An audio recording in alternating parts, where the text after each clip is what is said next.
Hoje vamos falar sobre nanopartículas na atmosfera de Vitória. A cidade de Vitória está localizada numa região próxima a um polo siderúrgico e recebe muitas influências do vento, trazendo grande quantidade de material particulado. Recentemente foi publicado um paper muito importante, produzido pela doutora Yara Souza, que foi publicado agora no mês de janeiro. Como foi essa pesquisa? Fala um pouquinho para a gente. As pessoas, lógico, que moram aqui na cidade ficam muito ansiosas por saber que tipo de prejuízos isso pode trazer à saúde. Sim. Então, num primeiro momento, a nossa dúvida é o real efeito desse material particulado atmosférico no ser humano, né? Mas para experimentação em laboratório, eu preciso dissolver, né, num fluido, como o nosso corpo humano ele também é um fluido, uma solução aquosa. Então, nós precisamos primeiro chegar nesse ponto.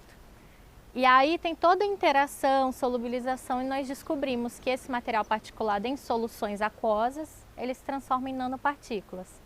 São partículas com tamanho tão pequeno que elas chegam a entrar dentro da célula sem nenhum problema. Elas entram como se estivessem só passeando mesmo. Tem passe livre? Tem passe livre.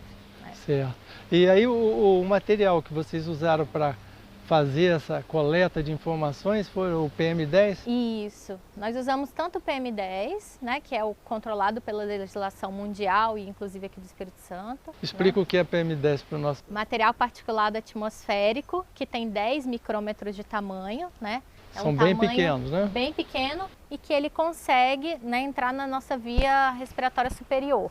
Então ele tem um tamanho pequeno.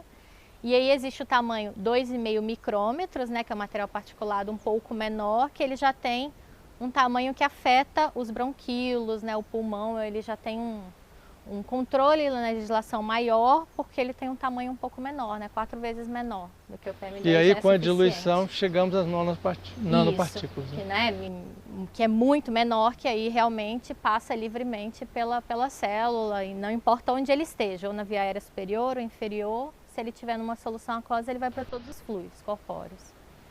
E uma vez que a gente descobriu isso, acabou mudando um pouco a dinâmica, porque o controle da legislação mundial ele é pelo tamanho da partícula. E se essa partícula, né, de fonte industrial metálica, ela se dissocia em tamanhos menores, ela poderia ter um potencial de efeito maior. E os controles deveriam ser talvez um pouco mais rígidos, né, o que fazer, né, assim. Então fizemos o experimento. Primeiro ponto, descobrimos que era assim água, então vamos fazer exposição às células em laboratório, né? É claro que com ser humano a gente não faz experimentação humana, então é feito em laboratório com cultivo de célula. Então nós cultivamos uma célula de fibroblasto, que compõe boa parte do pulmão humano, e fizemos a exposição ao material particulado atmosférico coletado, né, aqui em Vitória. Certo.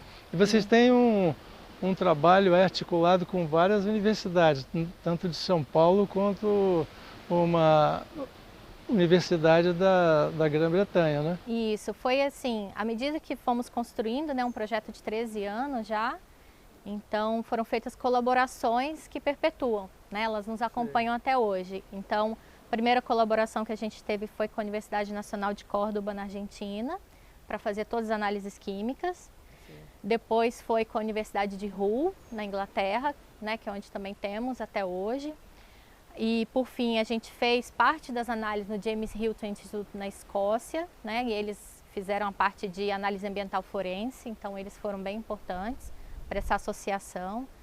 E, por último, agora a gente teve, né, adicionou a essa parceria o grupo da Austrália, né, que na verdade é o Instituto de Doenças Respiratórias da Universidade da Austrália, né, da Western Australia. Sim, essa questão que você está colocando é muito importante porque pode, inclusive, revolucionar os parâmetros, né? Mundiais, não é uma questão só do Espírito Santo, né? O que a gente consegue ver nos trabalhos mais recentes é que essa é uma preocupação não só daqui do Espírito Santo, como qualquer cidade que faz um comparativo entre tipos diferentes de influência industrial no material particulado atmosférico. Então eu tenho indústrias, né, que aportam mais metais, eu tenho indústrias que aportam mais composto orgânico, e cada uma delas tem uma característica. Então essa de metal, não só pelos nossos trabalhos, mas trabalhos de outros países, é possível ver que ela tem essa característica de se dissociar partículas menores e provocar um efeito maior.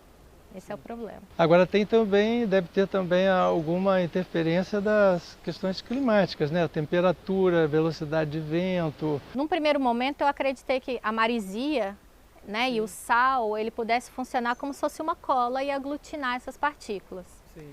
E uma pesquisadora do grupo, que, né, também é segunda autora desse artigo, fez o trabalho com o minério de ferro de Itabira, da cidade de Minas Gerais, com material particulado atmosférico da cidade. Então, uma cidade que não tem maresia, é seca, e apresentou a mesma característica.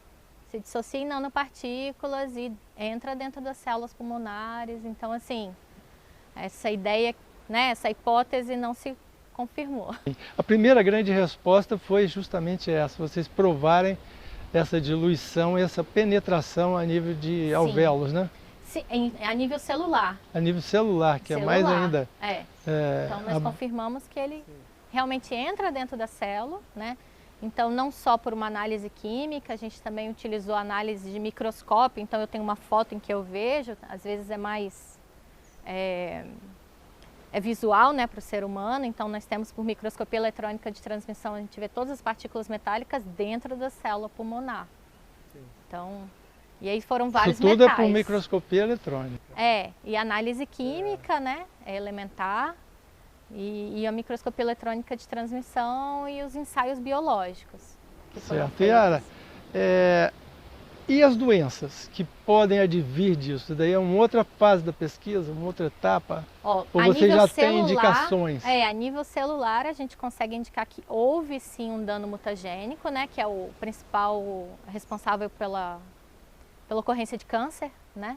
Então nós vimos uma dose e resposta. Então nós partimos da concentração, né, zero, sem o material particulado atmosférico, e fomos aumentando até levar à morte celular. E durante esse processo também houve um aumento, que a gente considera dose e resposta. Aumentei a dose, aumentou o efeito. Aumentei, aumentou, né? Sim. Isso é muito importante porque é quando você realmente pode falar que aquilo causou o efeito. Né? Então a gente conseguiu comprovar matematicamente isso, né? E ele sim teve dose e efeito, né? O efeito mutagênico, né? O efeito ao câncer ao material particulado atmosférico. Eu acho que é a principal contribuição dessa pesquisa, é esse efeito biológico.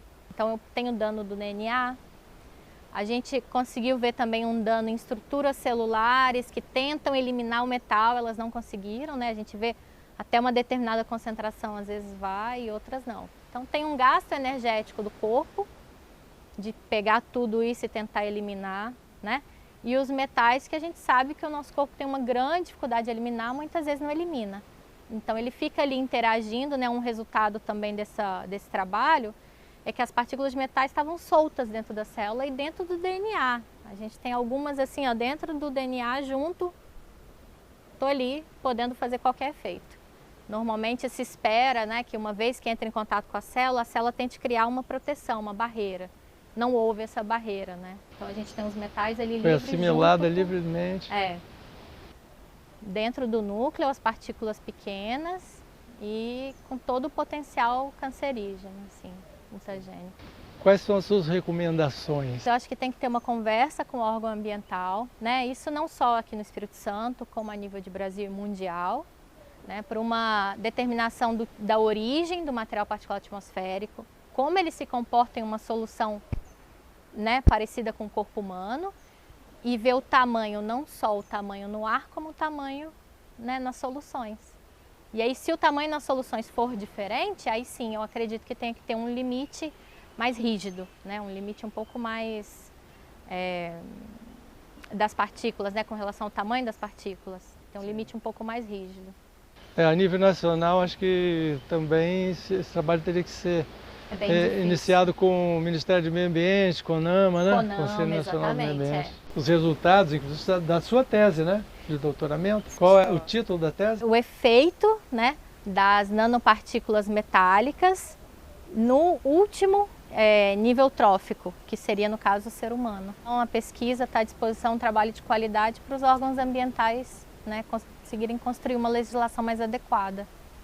Ok, muito obrigado, Yara. Obrigada. Essa pesquisa pode mudar os parâmetros de medição da qualidade do ar em todo o mundo.